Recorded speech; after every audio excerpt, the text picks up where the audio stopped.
করতে পারি জলসা হয়। তো ওইটিও একটি জলসা আর ওই দিনের টপিক ছিল কবিতা। বিভিন্ন ধরনের মানুষের কবিতা আবৃত্তি করতেছে বিভিন্ন রকমের।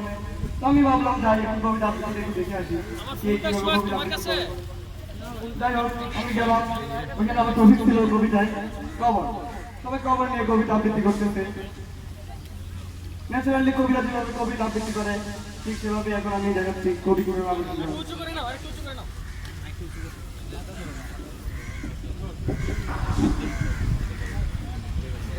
ন্যাচারালি যেভাবে কবিরা আবৃত্তি করে কবর জসীমউদ্দিন। সেই খানে তোর দাদির কবর, ডালিম গাছের তলে 30 বছর বিটিয়ে রেখেছি দুই নয়নে। এটা কবি যেভাবে ন্যাচারালি আবৃত্তি করে সেটা আমি দেখাচ্ছি। তো শিক্ষক মন্ডলীরা অলরেডি তাকে আমাদের রিফ্রেশমেন্টের কি অবস্থা? তারপরে আসছে রিফ্রেশমেন্টের ব্যবস্থা নাই। স্থানীয়তা সেটা বুঝতে হবে। দায়িত্ব সে নাকি অভিনয় করবে, সে নাকি মানে কবিতা আবৃত্তি করবে। সে কবিতা আবৃত্তি করার জন্য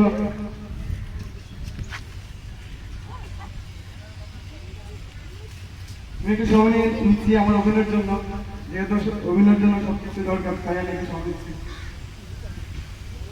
নেতা মানুষ সে কবিতা আবৃত্তি করতে খুব শখ থাকবে, তার মনে সেও কবিতা বলবে। মানুষ কিন্তু সামনে নাই, সবাই প্রতিযোগিতা। আর শুধু শিক্ষক মন্ডলীর আছে সাইডে, তারা মার্ক দিচ্ছে। বাবা জসীমউদ্দিন, এই কাজে তো দাদির কবর, ডালিম গাছের তলে 30 বছর বিটিয়ে রেখেছি দুই নয়নের তলে। যাই হোক সেই নেতা যেভাবে মানে তোগানের মধ্যে দিয়ে কবিতা আবৃত্তি করছে, এতে শিক্ষক মন্ডল অলরেডি বলে গেছে ড্যান্স থেকে। আমি তো পিছনে ড্যান্সে বসে গেছি, যেভাবে নেতা মানুষ কবিতা আবৃত্তি করে চলে গেছে। যাই হোক সে চলে গেছে।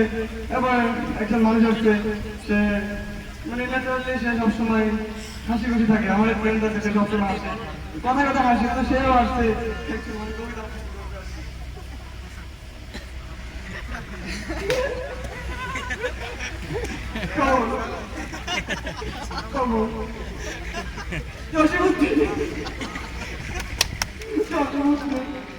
তাদের তোর দাদির খবর,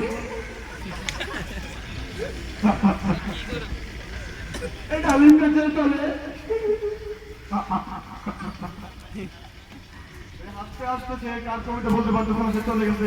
যাই হোক সে হাসছে, সে সবসময় আসে, তাই তার হাসি ভিতরে সে কবিতা বলছে সেম। আর তার ডিফারেন্স একজন আসছে কান্না করে, সে অলওয়েজ কান্না করে। সে আসছে কান্নায়, তার অভিনয় নিয়ে তার মানে কান্না যেভাবে করে সেভাবে কবিতা আবৃত্তি করতে।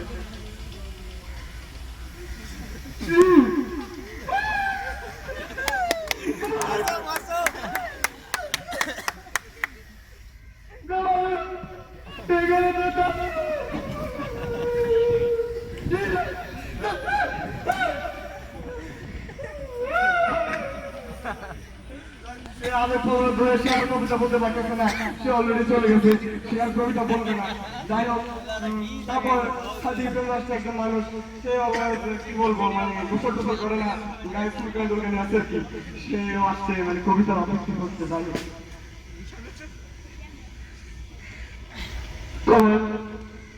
জসীমউদ্দিন, এইখানে তো দাদির খবর,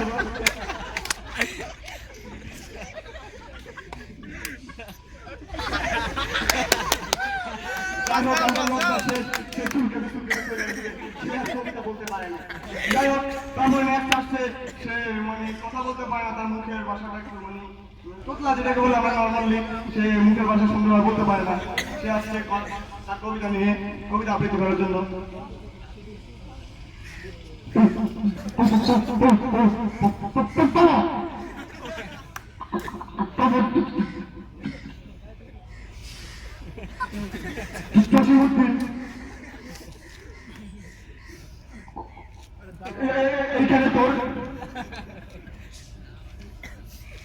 এখানে তো দাদির কবর,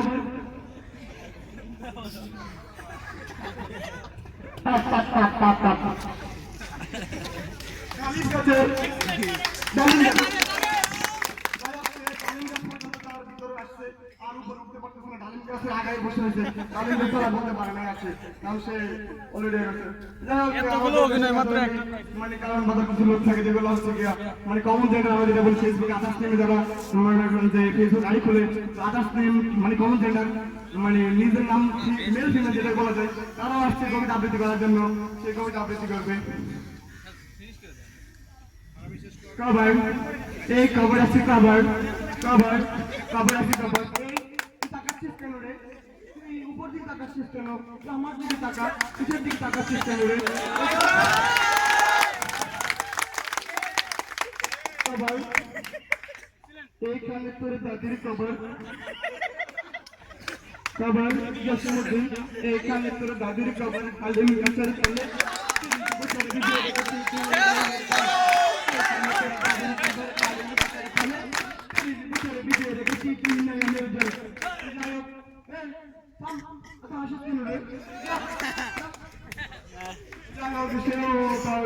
মানে কবিতা আবৃত্তি করে অলরেডি চলে গেছে সে তার কবিতা আবৃত্তি করে চলে তারপর ন্যাচারালি একটা লোক আসছে সে খাওয়া দাওয়া করে আসছে আর কি এই খাওয়া দাওয়া করে মানে একবারে অবস্থা সে সাইড আসছে কবিতা বলতে আসছে তার অবস্থা খুব খারাপ করতেছে কারণ খেয়ে আসছে তো পিছন দিকে অবস্থা খুব খারাপ কবর জসিমুদ্দিন এইখানে তোর